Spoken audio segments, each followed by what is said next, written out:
95.6 BRFM Drive Time. Welcome to a very special edition of the BRFM Drive Time show with me, Robin Nixon, your host through till 7 o'clock this evening. For the first 2 hours, though, we will be talking to nearly all the candidates in the elections coming up for the Sittingbourne and Sheppey constituency.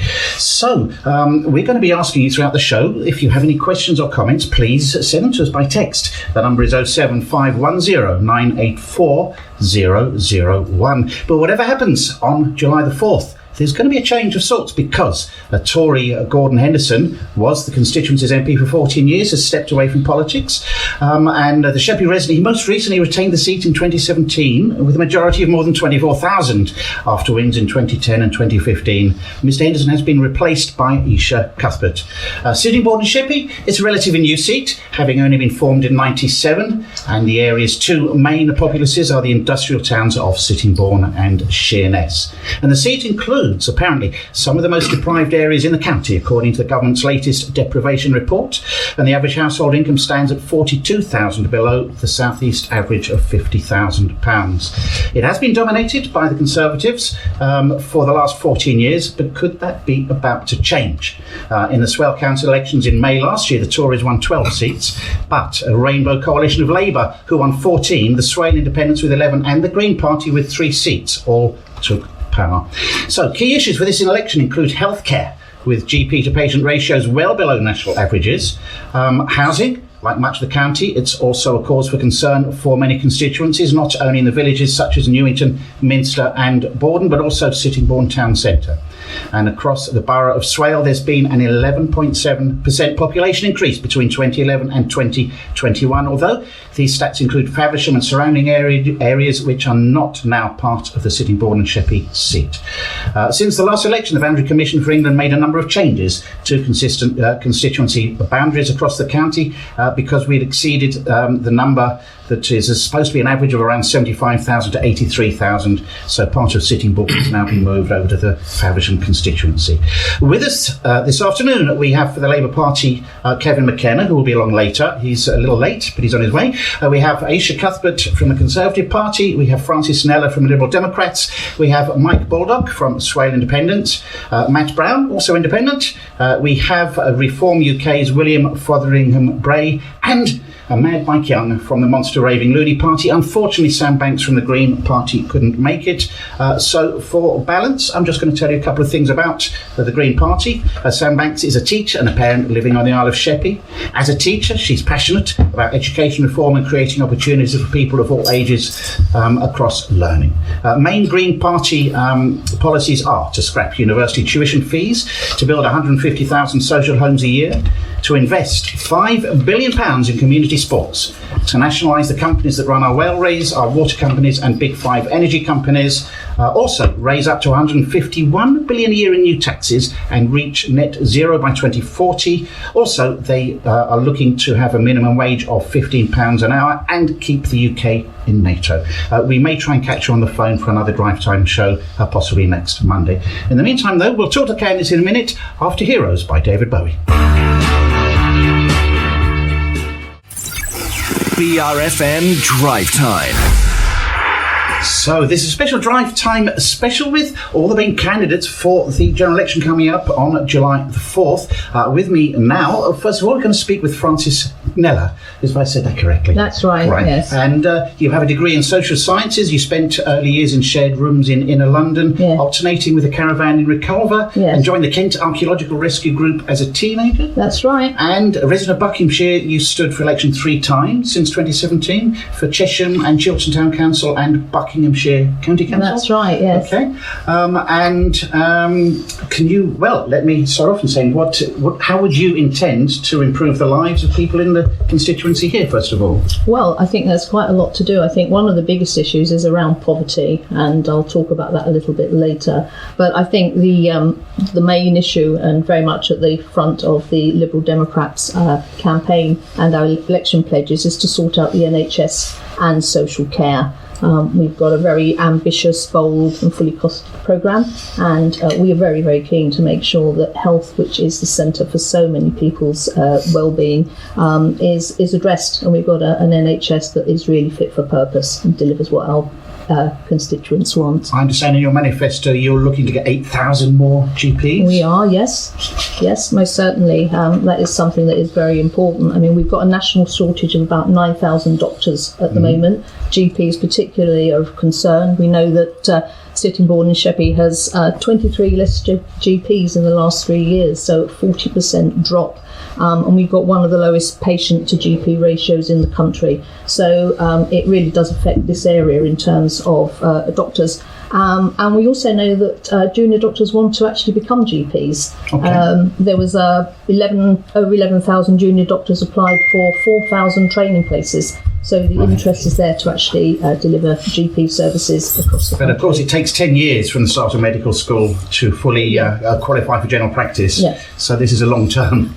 Yes, it will be long term. Okay. But obviously at the end of the day we want good qualified doctors who are going to service our communities. And you have a policy on a cancer target to improve the treatment of cancer treatment within 62 days of an urgent referral. Yes, that's right. What we want to do is make sure that 100% of patients who need that treatment will actually get it within the 62 days. We've got other plans behind that as well, ensuring that people can get the most up-to-date medication and treatment that's available, improving and increasing the research and opportunities, and get the most up-to-date equipment into our hospitals so people can have the services. And, so this is probably a good point to ask how you intend funding it. Oh, well, we've got a number of ways that we actually do want to fund this. What we're looking to do is reverse the bankers' cuts that were introduced previously. We've got a digital tax that we're looking at to introduce. We are going to look at taxing the buyback of shares by companies. So there's a number of routes and ways that we want to actually ensure that the funding is there, but not put it onto everyday folk in terms of tax increases. Well, I understand levies on banks, that could net you about 4 billion, according to your manifesto. 5 billion reforming capital gains tax, you're saying, and a new aviation duty. Yes, so this is, how's that going to work? Well, it's to do with frequent flyers. It's not everyday folk going off on their holidays. This is people who are using planes on a very regular basis, very much internal flights. We've got private jets and things like that. So what we were looking to do is to encourage people to use perhaps greener, cleaner forms of transport and cut back on those. Now, how about income tax? How are we going to be personally affected with these plans? Well, we have no plans to increase income tax. We were the party that put forward the idea of thresholds in the very beginning, and that has worked very, very effectively. And now we're looking at a point where there's going to be a freeze on those, and the concern is some people will be aware that in the next few years it could bring pensioners into having to pay income tax on their state pension. But our position is that we are not looking to introduce any additional income tax payments. We want to look for additional savings by improvements in processes and procedures in public services and organisations. I understand you're talking about removing the 2-child limit, particularly universal credit, child tax credit? Absolutely. We think that is something that would do a great deal of good in terms of relieving poverty amongst families.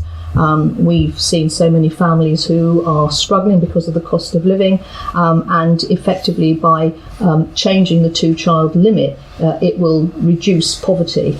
We saw in the pandemic that the £20 a week allowance that was made available made such a difference. It took 400,000 children out of poverty, and then when it was removed, we went back to pre-pandemic poverty levels, and that's not acceptable. Our election campaign is very much about social justice and removing the barriers to equality. In the introduction, we talked about infrastructure, housing, availability, and so on. What would you intend to do with regard to Rwanda? Rwanda. Yeah, the sending of these immigrants abroad to Rwanda. I understand you intend to completely scrap that scheme? Yes, absolutely. We don't think it's appropriate. We don't feel it's something that this country should be doing, and it's certainly not something that we would be happy or prepared to support. Do you have any alternative proposals as to how to deal with this? What is it? Quite a complex situation. Well, the main thing is getting refugees and people who are in the country who are looking to stay processed quickly. We've got situations where we've got families who and individuals who've been here many, many years, and their claims have not been processed and decided upon. Our policy is that we would want to see people who are here who have been registered as or who have claimed refugee status, once they've been here for 3 months, that they could then go off to work. Okay. We believe that is a more sensible and straightforward way of dealing with that, but their claims would still go through the system, and at the end of the day, if they didn't qualify to stay in the country, then they would be required to go. Okay. Thank you. And you're saying you're going to halve the time it takes to sentence criminals, but the jails are full right now, so how are you going to deal with that? Well, we've got to be realistic in terms of both sentencing and making sure that there's enough money in the courts and the justice system. We've got to deal with people as needs to be. They need to be dealt with in terms of going through the process, but the other side of that is we've got to be realistic in terms of what we send people to prison for. There may well be issues, and perhaps amongst women particularly, who are in prison, who basically could have a different form of punishment as such. We need to look at what we send people to prison for and other ways of dealing with that. I've got room for one more question. You would like, or you tend to rejoin the single market and later rejoin the EU. Absolutely. Yes. You want to turn around and go right back in again. We think that that's the way forward. We believe that the Brexit deal has been disastrous for this country. We feel that the trade has been affected, our farmers, our fishermen. We believe that we should be back at the heart of Europe. And most certainly it's a 4-step process, but the long-term goal is that we will be looking to go back into Europe. There's many more policies as well, but that's quite a good collection of things to be getting on with, I think. Let me ask you about the song that you've chosen to play. The song, I'm a great lover of Neil Diamond. I have been for many, many years. I've seen him live a couple of times, and so I just love his music. The song itself is just one that resonates with me. It has a lot of hope and a lot of ideas about we live and learn every day. We wake up something new to address and to think about. I took it as a very hopeful song, but I was somewhat taken aback to find that it's actually from Love Actually, and it's a very, very sad part of the song. Well, let's take a listen to it now, shall we? Truly local radio, 95.6. BRFM. At 23 minutes past 4, it's a Drive Time Roundtable special. We have nearly all the candidates who are standing for election on July the 4th with us. And I just want to throw out a quick question that's come from Chris in Minster. He says, building houses is admirable, but what about the supporting infrastructure? You can't even sort out Cowsted Corner roundabout. Does anybody want to butt in on I'll go on that one because... OK, so this is Mike Baldock, who is the Swale Independents. I think there is far too much house building being forced on Sittingbourne and Sheppey, and indeed most of Kent. I think that Conservatives have relaxed the targets at the moment, but the incoming Labour government have made it clear they are going to reintroduce the targets. There's no explanation as to how they're going to deliver that housing without the constant developer-led process that we've got at the moment. We don't have enough GPs, we've heard that already. We don't have adequate schooling. Most of the housing comes on greenfield sites, agricultural sites, and it's built at a level where most young people from this area can't afford it. So the planning policy needs radical reform. I don't see that from any of the other parties. I certainly don't see it from the party that's going to form the government, Labour.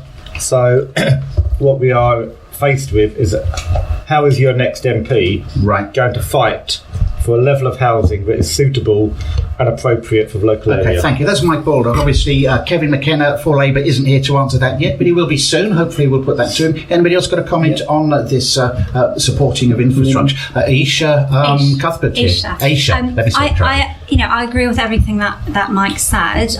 The other thing that quite concerns me and concerns some of the local farmers, as well as the CPO promise, so the compulsory purchase order by the Labour Party, and I think farmers are really concerned about that, giving powers to local planning authorities, and it's not quite clear what that means. To CPO, this is private land, and not even give them market value. So we could be seeing a situation, as Mike rightly points out, developers, if it's a developer-led, they want to build in the southeast. We actually do need homes. I work for a housing association in the north. We do need homes in places like Liverpool and York. But developers want to build in the southeast because they make the most profit. But we've had enough. We've had our fair share here in Swale. Okay, thank you very much. Now I'd like to turn to Matt Brown, who is a resident of Sittingbourne and Sheppey.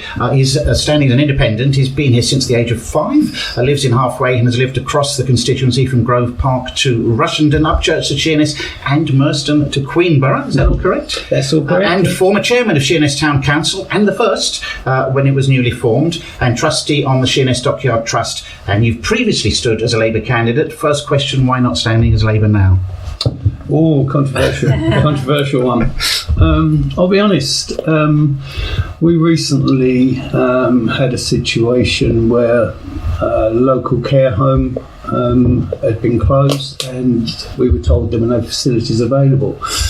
A suitable care home on our doorstep was being planned to be used for asylum-seeking children.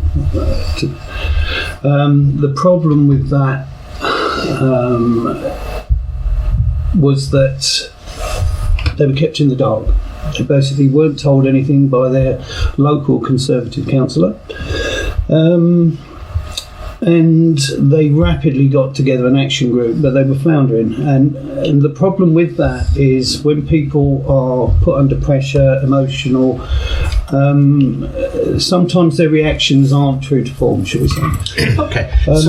Have you got something else on that? My reason for resigning was the reaction from members of the Labour Party towards the community, and accusations made about racism and bigoted remarks. Okay. So I couldn't remain. Okay. Fine, you've made the point. Let's move on now and talk about rented and affordable accommodation, which is one of your key policies.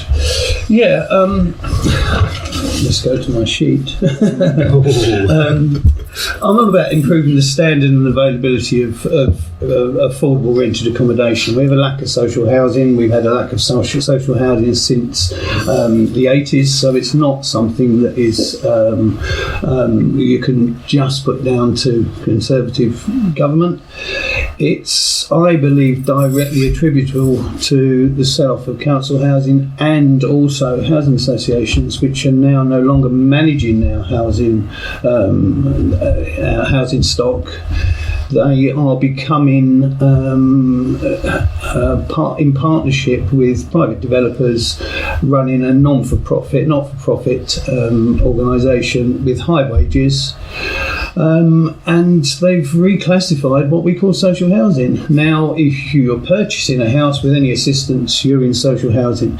And that is taking it way beyond the reach of our locals. But I'm all about improving the standard and availability of what we have rented at the moment, and putting a stop to what is an extremely limited amount of accommodation being made available to those outside of Swale, particularly the London boroughs. I need to be looking into more schemes to prevent homelessness and rough sleeping. Right, can I move on now? We've got a lot to cover here, so I want to ask you now also. Right. I think you've covered that quite well, but I need to ask you about your policy on open spaces and natural habitats, because that's of concern to people definitely in our constituency. Yeah, I mean, we're seeing, we always used to have countryside gaps, green belts, and we have a situation now where we can use the excuse that we don't have any brownfield sites coming forward or that are suitable without major expense, and if they're not available, we can build on greenbelt land. Farmland is by definition a low value piece of land because it is designated for food use or agricultural use. But what tends to happen is a developer sees it potentially as a piece of land for development. They move in on it and suddenly the value of that land is used as an argument for not being able to provide affordable homes or social homes. Okay, so they're saying it's not viable. So following on from that, you also want to look at the gypsy site provision. Gypsy site provision is another one. But, I've got nothing against gypsy Romany population. I've had various talks with them locally when we've had situations. But I do feel that sometimes there's certain areas that should be made secure aren't made secure. When they're in these areas, they're in unsuitable areas anyway. They're not the greatest places. There's welfare issues. Okay, so you'll be looking into that if you get elected. So can I ask you, what about the song that you've chosen? What is it and why? Three Little Birds. I think we've had so much doom and gloom and people attacking each other, and there is a message out there, and which is just look around us. Things could be worse. We live in a lovely area. Let's protect the area. Let's put party politics aside because we can't fall on our sword for national policies. And let's listen to the song. 95.6 BRFM Drive Time. This is a round-table election special. We have nearly all the candidates with us around the table here at BRFM, and we're asking how they're going to improve the lives for all of us in this constituency should they get elected. Decorating James has sent in a text. He says, question for everyone around the table. How are you going to improve Sheerness Town Centre? We've had loads of promises, but all to no avail. Anybody want to step up to that one? I mean, I can go. Aisha, okay. Thank you so much, James, for your question. You're absolutely right. We need to protect our town centres, stop crime, both in Sheerness and Sittingbourne. I was speaking to the local Police and Crime Commissioner, Matt Scott, about this. Matt's been able to get, I think it was about 200,000 extra into both of our Sittingbourne and Sheerness High Street to tackle ASB particularly. So that's new cameras, working with local police, because it's not just some rowdy teenagers on a Saturday, Sunday night. It really does prevent people from feeling safe in our town centres, and we want people to go to our town centres so they can support local businesses. For sure. Before I come back to you for your points on your manifesto, so anybody else want to have a comment on this? This is Matt Brown, Independent. Yes, former town council chairman, so I know a bit about Sheerness, and I'm fairly familiar with Sittingbourne as well. But what I will say is it needs rebranding. I mean, what are our towns? Are we heritage towns? We've got conservation areas that aren't enforced. We've got people coming forward with fantastic plans to build, restaurants, and they're coming up against all the obstacles, and basically the thing that is there to protect the town is becoming an obstacle to it moving forward. So what we need is to decide what we're going to be, decide what the rules are, and enforce them, because you cannot, if you don't enforce the rules, everybody will follow them. Okay. And what you have is two towns with no identity. Thank you for that. Now I'd like to move on to Aisha Cuthbert for the Conservative Party. Grew up in British Columbia in Canada, moved to the UK 13 years ago, now a local Swale resident, wife, mother, former councillor, has worked in the social housing sector for over a decade for a large housing association specialising in supporting housing, including for veterans. A former national synchronised swimmer and swam for Team GB Masters. And your final competition was representing Great Britain at the World Athletics Budapest, Hungary in 2017. That's right. Yes, very interesting stuff. But let's talk about politics now. Sure. What can you do, if elected, to improve the lives of people who work and live in this constituency. Right. Thank you so much for the introduction and the question. So I was selected back in October by the local Sittingbourne and Sheppey Conservative Party, and ever since then I've been knocking on doors nearly every single weekend, meeting local businesses and residents and finding out what are the local priorities.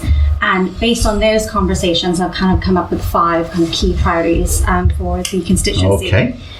One is education, and we've got some fantastic, secondary provision in Sittingbourne. We need to have the same opportunity in Sheppey for the children on the island, and I'm really pleased that Gordon Henderson has been able to work with the council, with the government, to try to come up with a solution. And I think we've got there. In the end, we can talk about it a little bit later, I'm sure. Okay. Housing, as Mike mentioned previously, we have had our fair share of new homes being built in Swale. It's kind of like a perfect place for private developers because the land is kind of fairly cheap in terms of if you look at the rest of the southeast. It's not as expensive as London, so it's kind of like it's a target. It's like a bull to a flag out down here.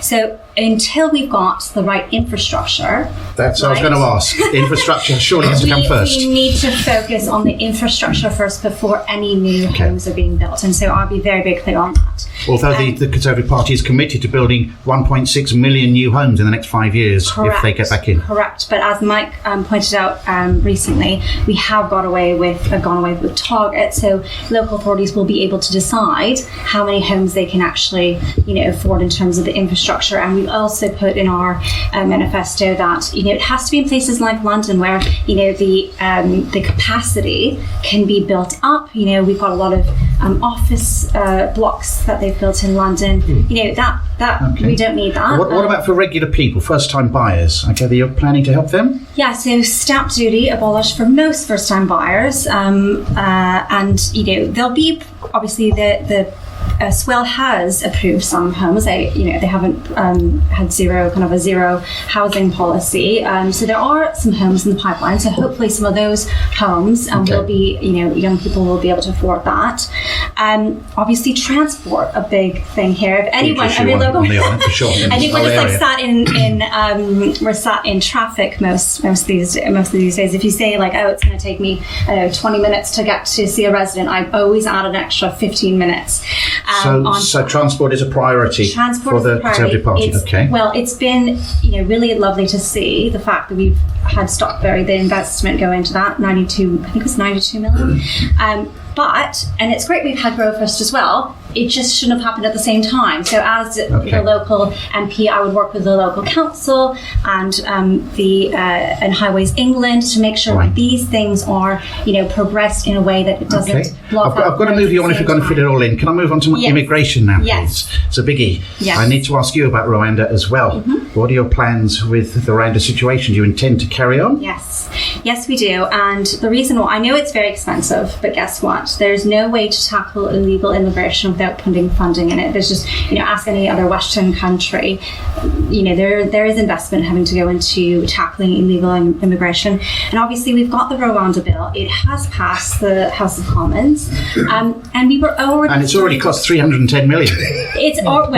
We've already started to see a deterrent, right? People had started to go, illegal migrants had started to cross the border into Ireland. We have started to see the deterrent from Albania as well. That immigration has plummeted since that deal with the Albanian government and the UK government. But listen, I'm knocking on doors. And it is a big issue that comes up. People are, we are a huge issue. Yeah. We are a very, I'm an immigrant myself. I've been through the immigration process. It has to be fair. If you come to this country, you have to go into the back of the queue. You have to do a proper legal process. But yes, I'd like to see it continue because we are seeing a deterrent effect. Right. And you ask any other Western country that's dealing with this, they are looking to move people on. They're looking to process them in different countries. Let me move on to even European countries. Thank you. I'd like to move on to crime now. I spoke to Francis Kneller of the LibDems about crime and prisons and sentencing and dealing with cases quicker. Conservatives are supposed to be the party that's tough on crime. Tougher sentences is what you're promising in the manifesto. But at the same question, how are you going to deal with it when the prisons are full? What are you going to do? Well, look, I'd like to see more prisons being built. I do think that we have to be, tough on crime when it comes to this country.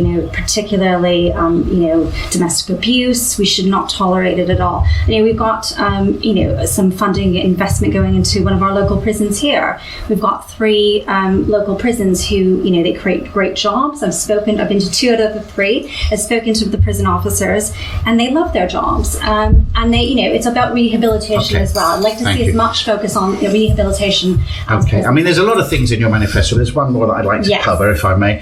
It's about university courses, and you're talking about closing university courses with high dropout rates, or that leave graduates no better off. What do you mean by that?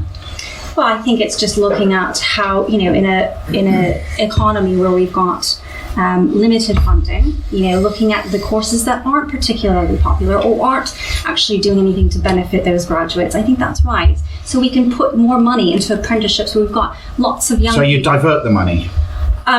I don't know exactly if that's what it says, but I know there's 5.8 million apprenticeships since 2010, I believe, and we have a commitment to do 100,000, I believe. So, that the money needs to come from somewhere, and by, diverting some of those funding, because guess what, not everyone needs to go to university. And while on education, you're going to ban mobile phones during the school day? Yes, absolutely. Okay. You know how addicting phones are. Okay. Can I just come in there? Yeah. Because I think that's a good point that Aisha has just said. Because we're supposed to be here listening to each other, having a debate, and 3 of the people on here have spent most of the time on their mobile phones, not listening to what the other people are saying. That's not really debate. No, I wasn't including you, Matt. Okay, thanks for that comment. That was Mike Baldock for the Swale Independence.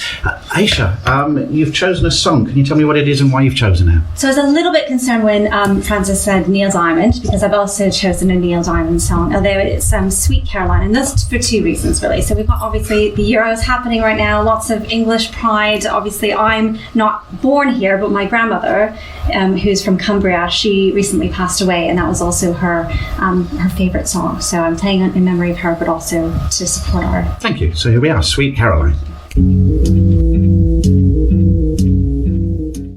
Drive Time on 95.6 BRFM. Indeed, it is Drive Time, and it's a very special one. We have nearly all the candidates for the forthcoming general election on July the 4th here. The Greens couldn't make it because she's a teacher. We did read out her policies, but she has a meeting today that she could not leave. But who we do now have, we have Kevin McKenna for the Labour Party. Has finally made it. He was caught up in Sittingbourne. He's with us now, and we'll be talking to him soon. But first of all, I'd like to throw a question open to the table, which is coming from Ed.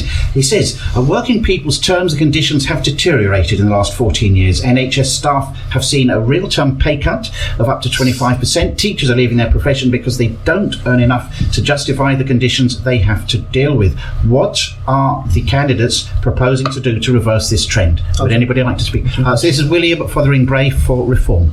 It's quite simple, really. It's just about cutting taxes, really. Because if we cut taxes down, we can incentivise people to get back into these professions, get back into the NHS. So one of Reform's key policies is, for the first 3 years of a Reform government, is to end all income tax on NHS key workers, key doctors, etc. So it's about creating that incentive and encouraging people to get back and reinvest into our country. Thank you. Anybody else have any comments on the NHS and teachers and how we're going to improve their conditions? Not everybody's not rushing to the mic. That's interesting. Okay. What I'd like to do now is move back to William Fotheringham-Bray, who is the Reform UK candidate. 23 years old, fresh out of university, working within local communities here in Sittingbourne and Sheppey. Studied film at university and now focusing on independent film projects. Day-to-day work of providing a voluntary service for the local libraries. You were too young to vote for Brexit, but you most certainly would have done so and would do so again, I gather. Strong advocate for the concept of individual liberties such as freedom of speech, rights to own property, right to a fair trial, and the abolition of the undemocratic first-past-the-post system, which you say doesn't sound far right to me. So, tell me, first of all, what would you do to improve the lives of people who live and work in this community? Yeah, well, like I said earlier, one of our reform's key policies is about lowering taxes for everyone that makes less than £20,000 a year. So by doing that, we can have people who are actually allowed to keep the money that they use, that they earn, which is one of our key slogans, which is to make work pay. So by having more money in people's pockets, they can use it to reinvest into their local communities. So it's by changing the tax threshold? Yes, by changing the tax threshold from 12,500 to 20,000. Okay. And the high rate, you plan to change that as well? That's, I gather, from 50 to 70,000? Mm-hmm. Okay. And you have other policies here, scrapping VAT on energy bills, lower fuel duty, etc., etc. Where's the money coming from? The money is coming from ending subsidies on net zero, of which we spend endless amounts of money. We invested £10 billion into green energy subsidies both last year. So it's about scrapping that and investing into shale and new oil exploration, in which we can use to benefit to the British economy, because we are sitting on trillions of pounds of mineral wealth that we as a country are not being allowed to use. So we need to be able to use that in order to get our country back on its feet again. So that's quite a strong manifesto point. You're going back on basically the green agenda. Yeah, I'm not opposed to areas of green energy. So unlike the Greens, Reform UK is very pro-nuclear energy. We believe that if we jump too forward into this net zero deal, it will crash our economy and it won't do any good. So you're saying net zero is good but unaffordable? It's unaffordable. I think at the end of the day, we all know that fossil fuels are going to, they're going to have their day. And it's about moving and investing into better technologies such as nitrogen, such as nuclear energy. We shouldn't be afraid to talk about and invest in nuclear energy, not like in Germany where they've scrapped it all. Speaking of energy, you want to renationalise it? Indeed. And 50% of all key utility companies. So again, I've got to ask you, how are you going to pay for that?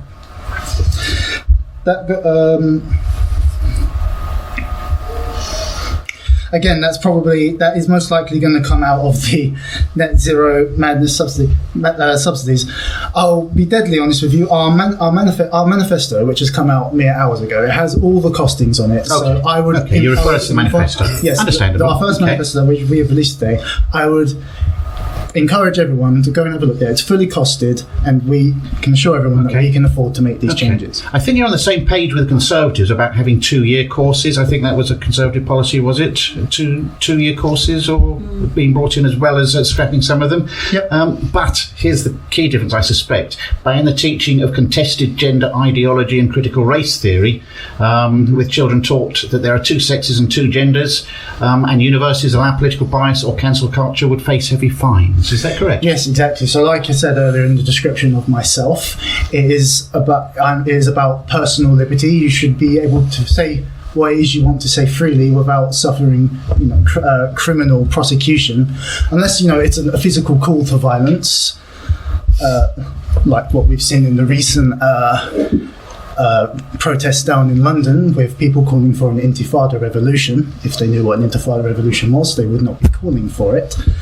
But and to get back what you were saying, yes, it is about ensuring that we as a country, the birthplace of freedom of speech, ensure that we crack down on institutions that want to end our freedom of speech. And one of your policies for dealing with migrants is to tax employers more if they hire them. Is that correct? Yes, precisely. This will incentivise businesses to hire more British-born people and get our people trained first.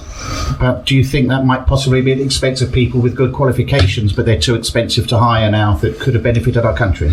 No, well, that comes down to our smart immigration system. So we don't believe that we should, cut immigration out as a whole. We believe that people with qualifications should be able to come here, doctors, lawyers, etc. They should be able to come here, and that they should have access to these jobs. So I don't think that will come into conflict with. Thank you very much for that. I had one other point: reducing corporation tax from 25% to 20%. Business rates scrapped for small and medium firms. So you're very hot on saving a lot of money for businesses, small business and people. Yeah, but this is small to medium businesses only. Big corporations that can pay their taxes will pay their taxes. Okay, but I suspect you'd refer me back to the manifesto about how that's going to be paid for. So anybody interested in this subject would have to do that, I guess. So what song have you chosen and why? One More Time by Daft Punk, because to celebrate the return of Nigel Farage to One More Time to Reform Gate. One More Time. Well, one more time it is then. One more time. BRFM Drive Time. And we are having an election roundtable special. We have nearly all the candidates for the forthcoming elections coming up on July the 4th. The only one we don't have with us is the Green Party. I'm hoping to catch her up on the phone on another drive time coming soon. But we do have everybody else with us. In a minute, we'll be speaking to Kevin McKenna of the Labour Party. But first of all, I've got a question from a listener. And it comes from Terry in Minster-on-Sea. He says, we need a proper police presence on Sheppey. When are we going to get one? How has Minster Shingle Beach turned into a free, full-time residential campsite for caravans and motorhomes? The irony of the situation is that it's opposite Barton's Point campground. Anybody want to answer to that point? Yeah, I'll hop in on that. Okay, this is William Fotheringham-Bray for Reform. Yep. Like Nigel said in the debate, it's about getting more bobbies on the beat. It's as simple as that. It's about doing stop and search. It's about making people respect the police in our area and about them getting ingratiated within our community. Simple as. Anybody else have anything further to add about that? Yeah, I mean, we'd all love to see more police on the beat, and you know, I think everybody expects to live in safe communities and to see, a visible police presence. But when we come to the Shingle Beach and the problem with that is the facilities that are available have been shut for nearly 2 years. Yes. Barton's Point's not been accessible, and that's the point that is being made there is why is Barton Point not being used? Mm-hmm. Because it's not accessible for camper vans, it's only really a camping field, and people have camper vans and they can't park them anywhere anymore. They can't park up the Lees for fear of a ticket. And that's the only place they can now go. Thank you. That was Matt Brown, Independent. I'd like to say... Mike Baldock from Swale Independent. On the police, everybody says they want more police. There's also the issue that the police spend so much time in bureaucracy. After they've made an arrest, the amount of paperwork they have to do. There needs to be a fine lining of how the police spend their time, so they're not wrapped up in all this paperwork all the time. They can spend more time out on the streets actually doing policing. So it's not just the police, I think that goes across the civil service. There needs to be a move away from this targets, paper filling, and let people actually get on with their jobs again. Thank you. Right, I'd like to introduce now Kevin McKenna, standing for the Labour Party, a nurse. Proud to have worked in the NHS since qualifying in the late 90s. Mostly worked on the front line of healthcare in hospitals, also including as a matron at the NHS Nightingale in London during the pandemic. Also, you have extensive experience working on nationwide NHS programmes, developing national strategy and policy for the NHS, including secondments working in Whitehall. And I understand you've said you are determined to overcome the challenges of poor access to services and worse health outcomes faced by everyone living in the communities, such as Sittingbourne and Sheppey. Would you like to tell us more about that? Yeah, and thank you for inviting me here today. Apologies for being late and caught in traffic. No problem, it happens to us all. It's very entertaining hearing the bio that you've written being read out like that as well. It's slightly cringe. Anyway, backing away from that. No, it's really good, and thank you for inviting me. Mm-hmm. I think, for me personally, a lot of it's captured there. A huge part of my motivation is about healthcare and the NHS. A lot of the way that I see problems around are framed through the challenges that people face in terms of their health, but also therefore how it impacts their ability to work, or their abilities to interact with their family, or their ability to live happy and healthy lives. A lot of which then, when that's framed around in a negative sense, i.e., people are struggling to put food on the table, people are struggling because their job is rubbish, frankly, or that they're not being well remunerated for it. All of that leads to a very negative cycle, and unfortunately what we've seen in the country in the last few years is a consistent deterioration across the board in terms of the quality of services that people have, the ability to access those services, the quality of work and the lives that people are leading, and a sort of pervasive sense of decline and failure in the country. That's what I would like to reverse, and it's a big program, right? It's a big ambition. Sure. And it is achievable. Okay, so tell me then, along those lines, about the National Care Service that you're talking about working towards, underpinned by national standards for care quality with home first care for people to live independently, for example. One of your main policies, I understand. So one of the biggest failure points in the country, not just in the last couple of years, but over a very long time now, has been that social care has deteriorated to the point that a lot of people are struggling to access it. A lot of people are struggling to get the care that they need, and this has been putting a huge amount of pressure onto myself and my colleagues in the NHS. We hear about the difficulty discharging patients home. We hear about the human misery of people who are stuck in hospital for a very long time and actually unable to go home where they be healthier and happier. And honestly, no one's grabbed this as it needs to be, grabbed this nettle. We are determined to do it this time. We've had promises. It was in the last Conservative manifesto to tackle that. That's never manifested. That's never appeared. Okay. And where we want to start in particular is around the staff and the care staff in this. So actually helping to upgrade their training, but also the esteem that they have, which also involves making sure that they're well remunerated, and make sure there are accesses for people here to actually get the training that they need so they can work in the care service and offer that not just to the communities, but get actually the real sense of actually when a care job is incredibly rewarding. That ties in very well with my next question, which is, can you tell me how, you say you're going to deliver an extra 40,000 operations, scans and appointments a week. That's 2 million a year. And more weekend services, and you're going to use the private sector to help with doing that. But again, I ask this question quite frequently. How are you going to pay for it? Well, and even with that, that's not going to, we are being quite realistic that that's not going to bring waiting lists back down to where they were with the last Labour government until across the whole term of this Parliament, because we are quite aware of the state that we're in. But how that's going to work is, obviously we're taking money from a lot of the remaining non-DOM tax loopholes. Non-DOM, okay. Yeah, so you've got a degree of money that it's not being collected. I think there was a report out yesterday actually looking at what the gap is between the tax that we're supposed to be getting in the country and the tax that we're receiving, and it's about £39 billion a year. Now, that's not all non-DOM loopholes, but a big chunk of that is. This is a large amount of money, and as we start to claw that back and make sure that people are actually paying for all of the, you live in Britain. Britain is a country with lots of great services and infrastructure and support. Actually, people are paying for that. Right. That means we can spread it around society, bring new doctors training. Okay. There's talk about an NHS workforce plan, right? There was a plan to get workforce and over 15 years bump up numbers in the NHS. In the first year that plan started under the current government, they've decided to underfund it. So it won't be a 15-year plan. It'll be an 18, a 19, a 20-year plan. 39 billion coming in from non-DOM, but then you want to spend that 23 billion. It's less than that, obviously, but yeah. But 23.7 billion for green measures. This is for a great British energy company for renewals and nuclear power and so on. So you're going to be spending a huge whack of that out on green policies. So we're talking about building that up across the course of the Parliament. So it's not like we're spending that in the first year. And one of the big differences that we're looking at is, instead of every time looking at the anxieties around climate change and global heating and seeing this as a massive threat, which it is, it's a threat right here on the island. to the future of the island.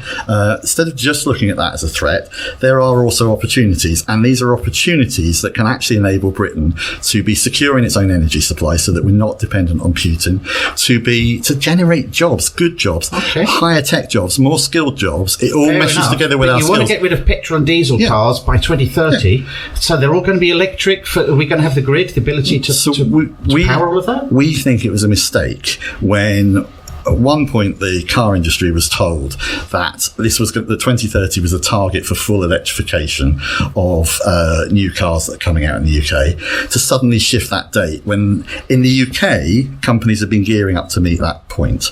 Okay, and of course you're right, we do need to overhaul the national grid to support it.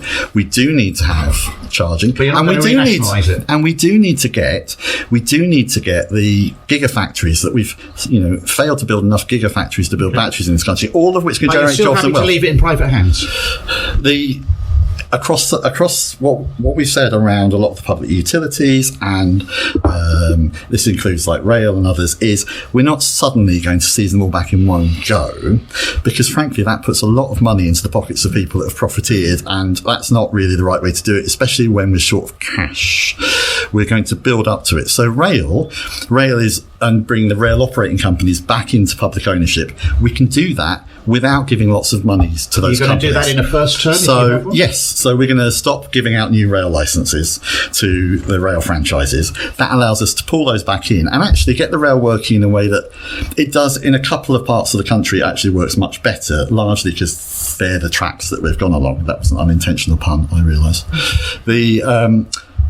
But there is no point sending good money after bad if these things are going to be incredibly expensive to take back on board, when the first tranche that we do is actually going to be about using the regulation. Fergal Sharkey's talked a lot about the sewage industry and the sewage overhauls, and I asked him specifically actually what do we need to do differently?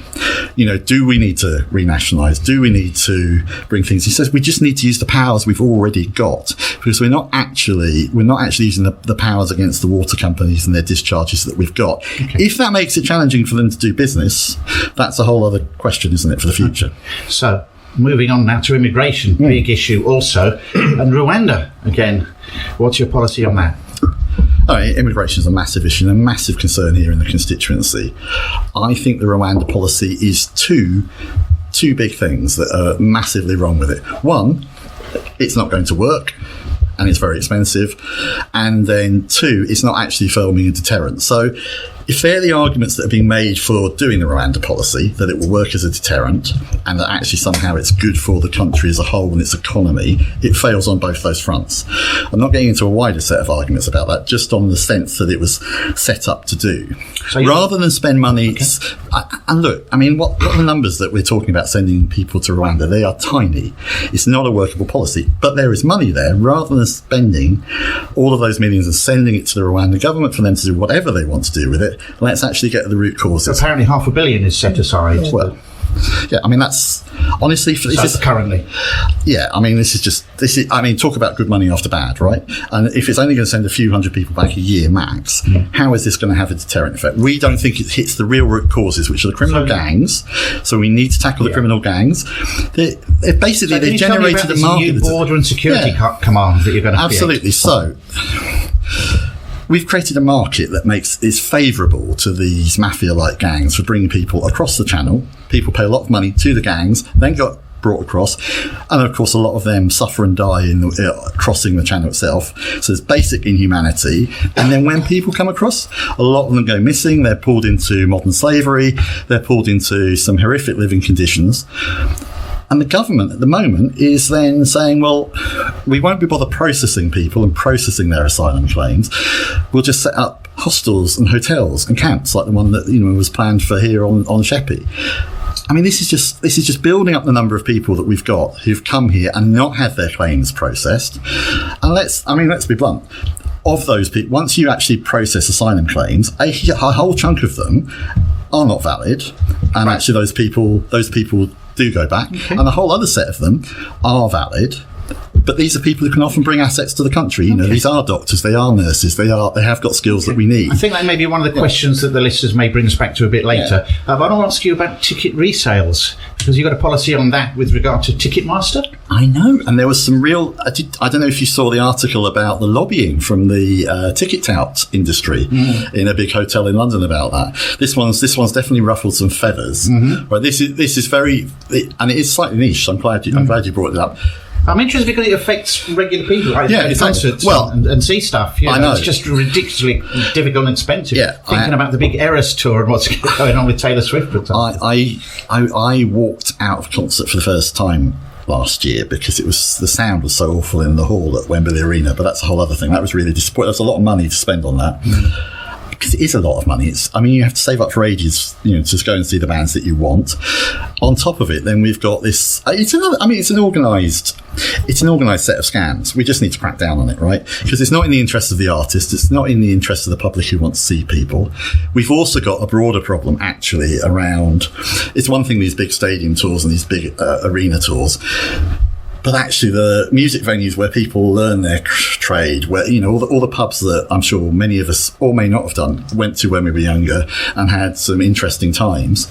A lot of those are closed up and down the country. I mean, this is a loss to the cultural heft of Britain. So that's part of the cultural side of your manifesto. Well, okay, so you know, it's good that interesting to see the wide variety of different policies that all the candidates have. But speaking of this music policy, I want to ask you about your song that you've chosen and why. So I did think about a variety of songs, and it's like, and also how much people might choose to analyse and read into these. And I thought, no, I'll go for something very personal.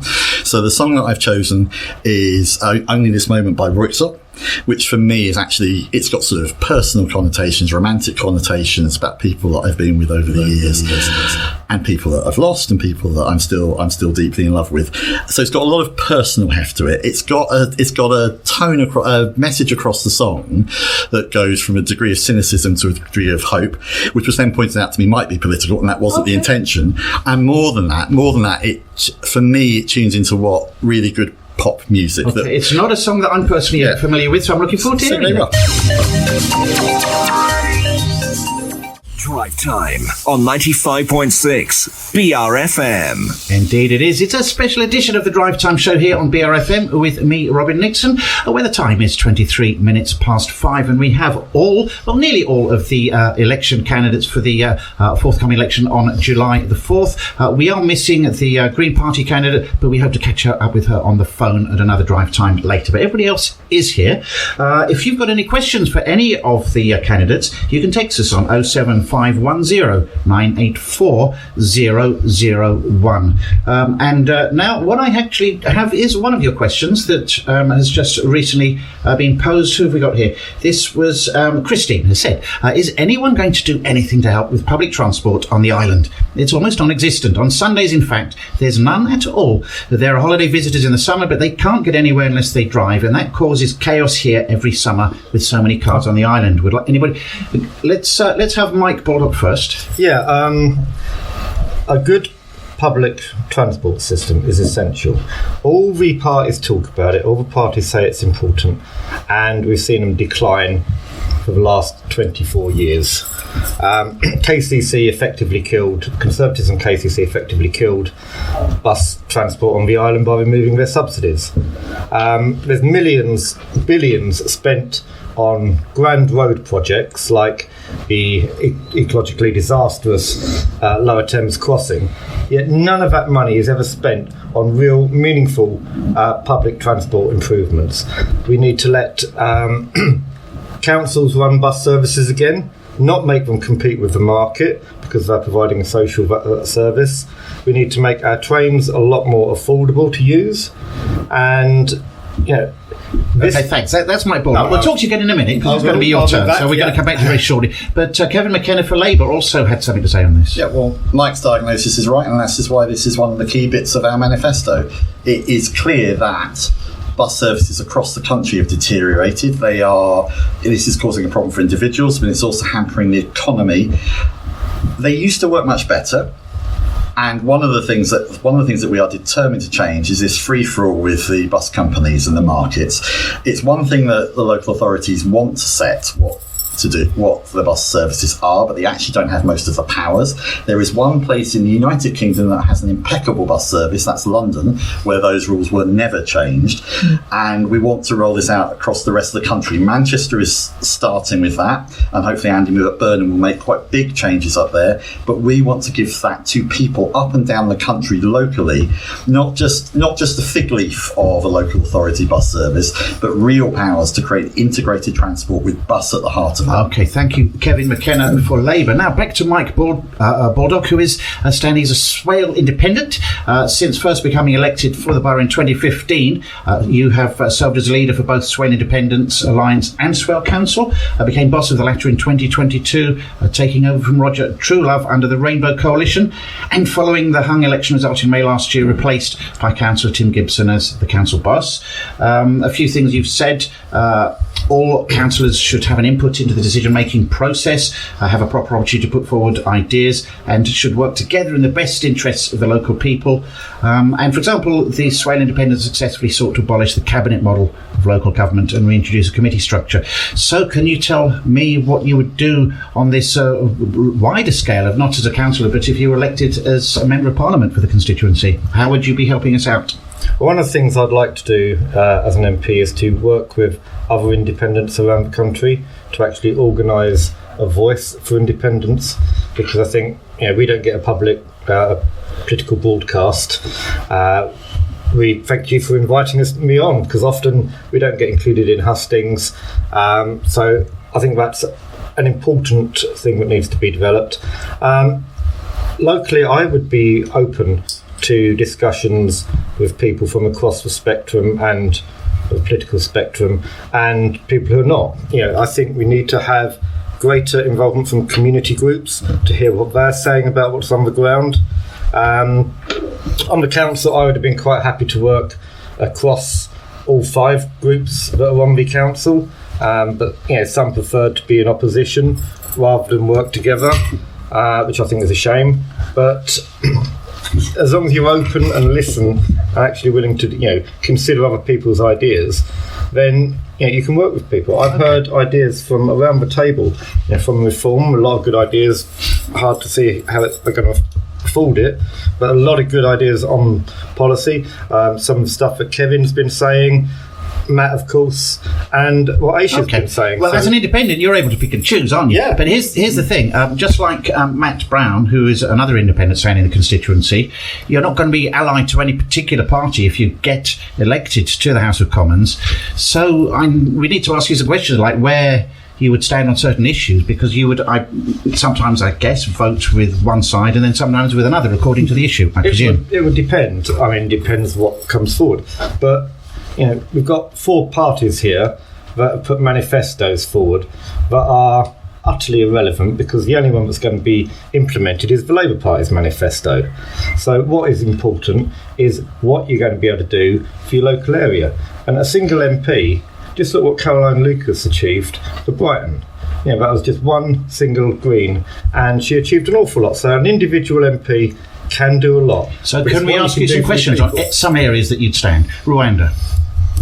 Rwanda is an incredibly expensive policy that I can't really see having any impact on people coming across the channel. I think it's a bit of a flag waving project, and it doesn't answer the solution, the problem at all. Green energy. I think the whole green issue, we've already heard about electric vehicles, we've heard about net zero. This is all a side issue. The issue is the climate is changing. If the world leaders were serious about it, they'd have been acting on this long ago. They haven't. They keep deferring. They don't really implement anything. Electric vehicles, you've got all the child slavery in Africa to get the stuff that's needed for them. We don't know how we're going to be able to recycle them. We're creating a problem there for the next generation. What we've got to do is have a systems change where people don't have to rely on travelling 4-hour commutes. Okay. Infrastructure, house building. you've got to get away from this 4-hour commute. It comes back to the same issue. We've got to build communities that are sustainable, where you can live and work and have entertainment within a reasonable travelling distance. When you've got a 4-hour commute, that's 20 hours a week. Would you be supporting renationalisation of transport? And the other infrastructure issue, we've heard that infrastructure should come first. Mm-hmm. Everybody says that, but it doesn't happen because you can't make the developers front up what's needed for their development before they started making a profit. That needs a change in the law. And I haven't seen anything in any of these manifestos that's actually going to change the way development is done so that this upfront infrastructure provision is going to come first. Conservatives are talking about it. They've had 14 years where they've basically rolled over to developers. How about issues like non-dom status and raising money there? Non-dom status, it's not going to affect the people of Sittingbourne and Sheppey much. It might raise a bit of money. Okay. I don't see it's going to affect people's lives. So what are the main things, right, in summary then, from your point of view as an independent, what are the main things or thing that you can do to make a difference in the community here? Well, what I'll be looking to do is seeking to get investment in the area, promoting Swale and Sittingbourne and Sheppey. We've got an island that is so undervalued, an island that is such a rich area. Everybody pays lip service to it, but nothing's ever done to really... I used to come here in the 70s, and it was thriving. This was a place that we'd come for days out. That doesn't happen so much anymore. There's so much potential in Sheppey. I want to see good jobs coming here. Kevin referred to rubbish jobs earlier. I'm not sure what a rubbish job is, but I want to see jobs that give people satisfaction of skills so that they don't have to travel to London or abroad to be able to use the skills that they've learned. So we need to get those skills be able to be used locally. We need to be able to make sure that people can, this is a bit blurry, but reach their maximum potential without leaving the area. Okay, thank you. So, Mike Baldock, Swale Independence, what song have you chosen and why? Well, I've only had 6 minutes. Kevin got 13. Oh, have you got more to say? I have plenty to say. Well, in the interest of fairness, tell me what else you would do. Well, you can probably guess that housing is one of the biggest issues that I think we're facing. I think we need to... Social housing is important. The Tories put a policy through in 2017 that had 0% affordable housing on the Isle of Sheppey. How ludicrous is that? So we've got to actually have housing that caters to local need. Now, our local need identified in 2017 was about 7,080. We had a local plan of 14,000, and now we've got to find another 11,000. 7,000 of those houses won't be going to local people. We've got new builds going up, starting at 500, 600,000. So we need to have plans that are locally led, where we identify the local need. I understand that, but how are you personally going to... what are you going to personally do towards this if you're elected? I'll be talking and working with groups on this all the time to try and make the government see. Somebody did say earlier, I think it was Aisha, there is loads of office blocks in London. The Mayor of London keeps building office blocks, but he can't build houses. We have to build the houses for London.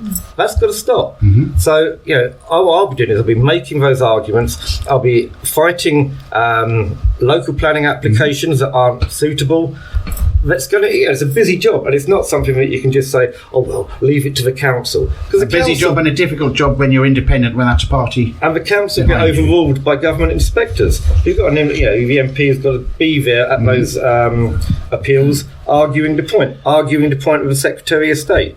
We might have a shadow Secretary of State for sport around the table. Okay. So you might be under 80. So you're going to be out there moving and shaking and meeting people and just using the spending time. That's what I think a local MP should swaying people's opinions and listening first. Okay. Yeah. That's what a local MP should be about. It's not all about pontificating in Parliament and stroking your chin and making dramatic decisions. It's about being hard working, getting out there, doing what's best for your community. Anything else? I could go on, yeah. Would you like to go ahead with your song and you can come back with more thoughts afterwards? Yep. My song is by my favourite group. I did think of what song to sing on. I was tempted to go for Steppenwolf, Born to be Wild. Okay. Came down to just my favourite song off my favourite album by my favourite artist, Blondie. And the song is? I'm always touched by your presence, dear. BRFM Drive Time. This is BRFM, and we're doing a special round table with the main candidates for the election coming up on July the 4th. And I have a question now that's coming from Julie, which I'd like to throw out to anybody who'd like to answer. My question is for all. How are you going to stop our country's overpopulation? Please don't say more houses. This is William Fotheringham-Bray would like to answer for reform. Yeah, well, it's quite obvious that for reform, as you've probably heard, that our policy is, of course, cutting back on immigration, both legal and illegal. As Nigel said, in order to keep up with our population growth, we'd have to build a new house every 2 seconds. Naturally, of course, that is not viable. So it's about bringing immigration numbers down, which reform plans to do. Okay, Aisha from the Tories. I've been door knocking every weekend since October. This is a massive issue. We have seen immigration start to fall. We have seen the Albania deal work. We have seen Rwanda be a deterrent. This is a country where people want to come.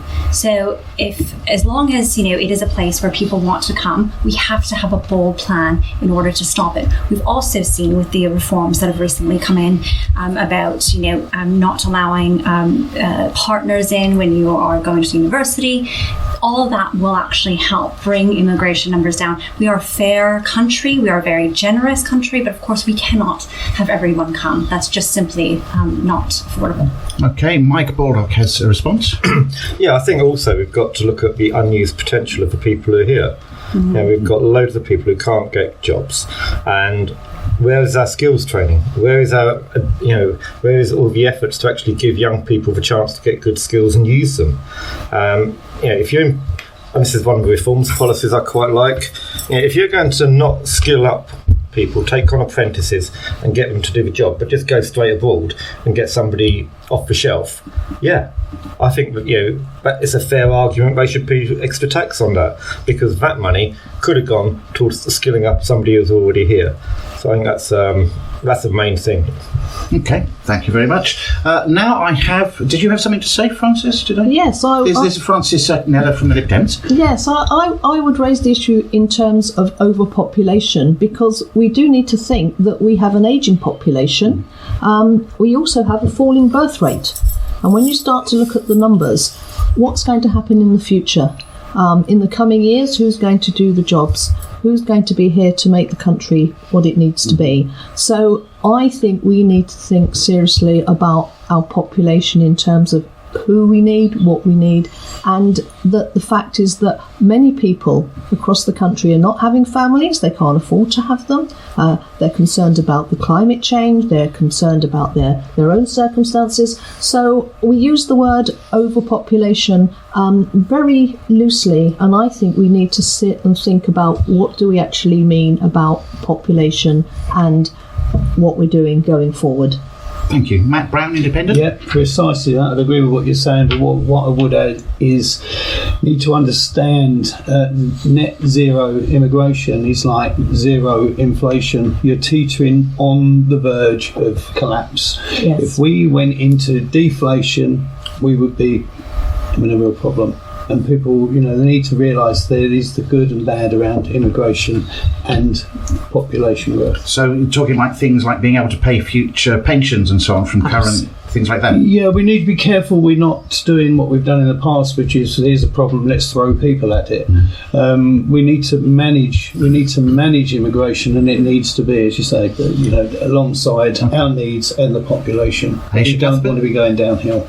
Aisha Cuthbert, Conservatives. Thank you. I believe I'm correct in saying, please panel, correct me if I'm wrong, I'm the only one on the panel that's currently raising a young family in today's environment. So I understand how difficult it is for people who are raising children, and I'm pleased that the government has recognised that and has increased the benefits for parents, for working families. So you can, for example, 30 hours, we've just increased for 3-year-olds in nursery. So if you are working, you're not making that really difficult decision that, I'm actually going back to work, not seeing my child, but I'm not actually bringing home additional money because it's just going into nursery costs. I'd like to see more, policies from all parties to help families. I know Reform has, I think, one. We need to balance that, though, right? We need to make sure that women feel supported when going back to work, but if women or dads want to stay home with their children, we should enable them to do so. Thank you very much. Okay, that's been quite a good round table there. Now I'd like to introduce Mike Young, also known as Mad Mike Young, from the Munster Raving Loony Party, because all candidates need to be at an event like this, and good to have you here. You are 63, apparently 63 and a quarter of Earth years. 73. 73. Oh, I've got old prep work here. Okay, formerly a mad scientist, I gather, and now a retired gentleman of some considerable standing. You want to bring a more unbalanced approach to local politics, I gather, by putting both left feet forwards and marching to the beat of a different kettle of fish. I promise not to make any promises. That's my promise to you. I urge everybody to take leave of their senses and vote Loony. Does that sound about right? That's spot on. Thank you very much. Now, would you like to tell us what your policies would be and how you would improve our community if you are elected as our Member of Parliament? We would challenge the outbreak of over-seriousness by having laughter clinics in hospitals. Okay. You just need a room, a circle of chairs, people sit there, tell each other jokes. Laughing is infectious, and it would improve people's health so much. Okay. Sounds a good policy. I understand you have issues about the solar farm on Sheppey. Apparently it's only productive during daylight hours or something. Yes, what about the hours of darkness? What we need are lunar farms to convert moonbeams into green cheese, which could be sold locally. Okay, so you've worked out the costings for it. That's good. And wind turbines? Well, instead of having them all above ground, why not underground, have them inverted, because there is wind underground. If you've ever stood on the platform of the London Underground where a train is approaching, you'll know that there's plenty of wind down there. Okay.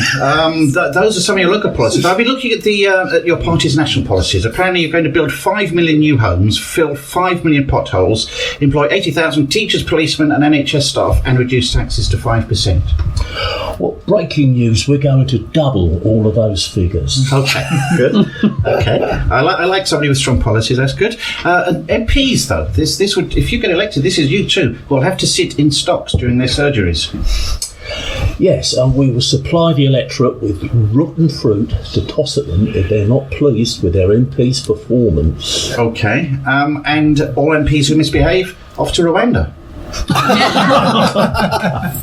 Absolutely. I think you might get a lot of support, actually. And get rid of VAT, as it adds no value. It does. It adds nothing. Okay. And fly tipping, that's out, as well as all kinds of tipping of insects and tips of any kind. All kinds, yes. We would make all crime illegal. All crime's going to be illegal, okay. Anybody who breaks the law will be made to mend it. Thank you. Have you got anything further to add, or have we pretty much summed up your policies at this point?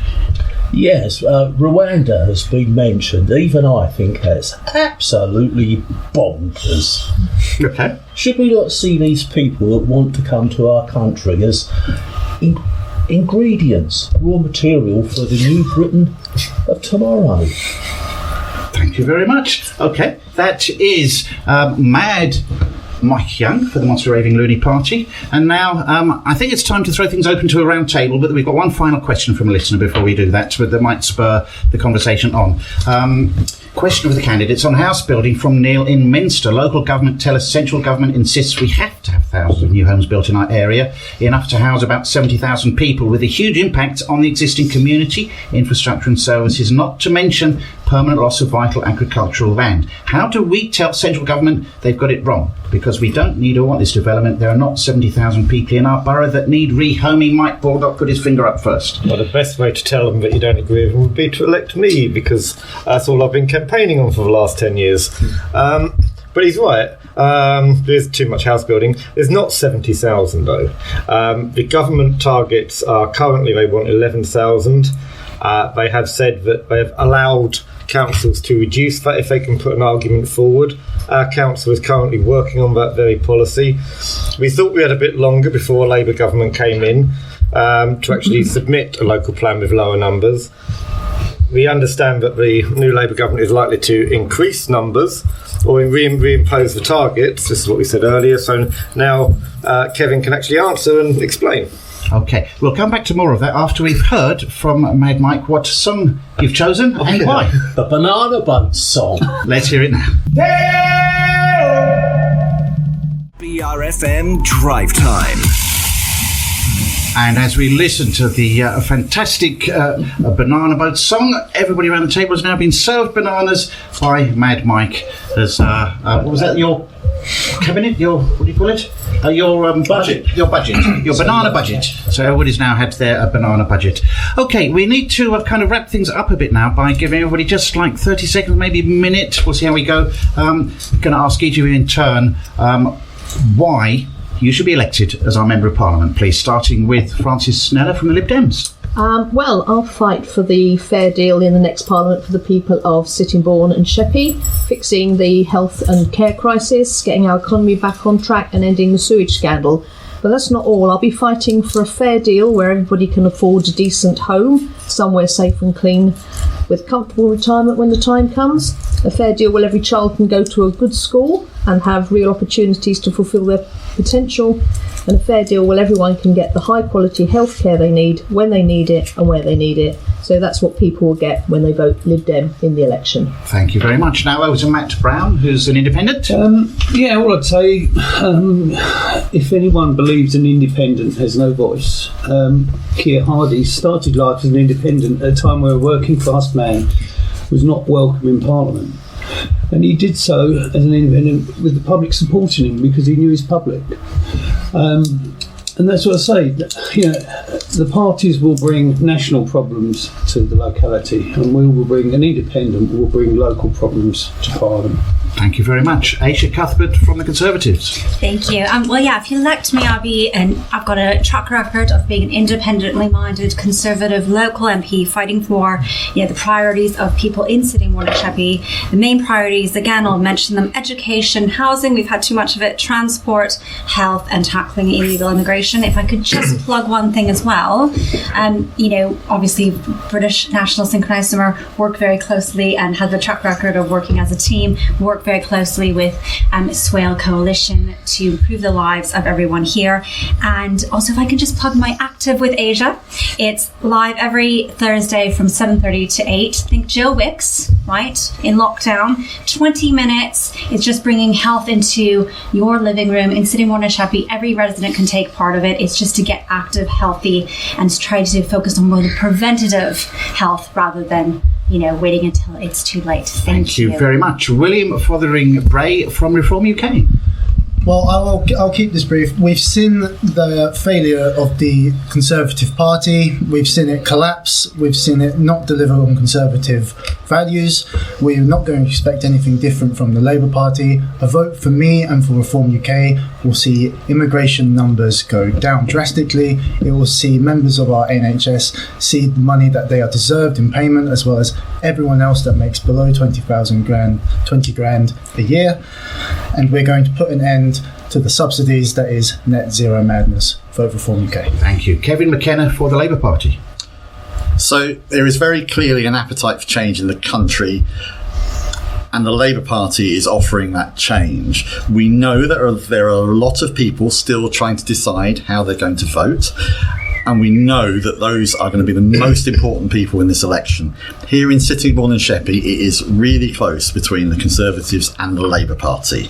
What I will bring specifically is years and years of real-world experience in the NHS right onto those green benches, something that's been very sorely lacking, frankly, in the last few years. And Labour is promising not just to kickstart and stop the decline and kickstart the economy. We are promising a decade of national renewal so that we can get Britain to where it needs to be in the 21st century to face the challenges it has. And very, very specifically, because I know a question was asked around, what's the point of having a Labour MP with a Labour government? Well, I just leave you with this thought. Okay, so here we know that Sittingbourne and Sheppey needs a strong voice in that plan for change. The strongest voice you can possibly have is a Labour member who's standing up for you and who's got the insights here and who is not going to be ignored. I certainly won't be ignored if I'm in Parliament. Thank you. Thank you very much. Mike Baldock for Swale Independence. Well, I make no empty, grandiose promises. I offer no platitudes, and I don't offer the solving of a lot of problems that have been in our country for decades and have never been seriously tackled. What I promise is the fact that I would work hard locally in our community to get the very best for our young people, for our elderly, for our industries, and for our environment, and to promote Sittingbourne and Sheppey as a place to do business, as a place to come on for your holidays, and as a place to invest in. It will be local, it'll be about you, the public, the people, and it won't be about highfalutin promises that never materialise. Thank you. And now, final word goes to Mad Mike Young, Monster Raving Loony Party. I implore the electorate, if you don't usually vote, then vote unusually. It's never too soon to vote for a loony. Thank you very much. Well, that pretty much wraps up all of this. Thanks so much, every one of you, for having come along. And we will be catching up with you at the count, seeing how you got on. So we'll have one of our reporters there. So we're very much looking forward to that. I'll be back after the news with the final hour of the Drive Time show. In the meantime, here's some music taking us up to the news at 6 o'clock.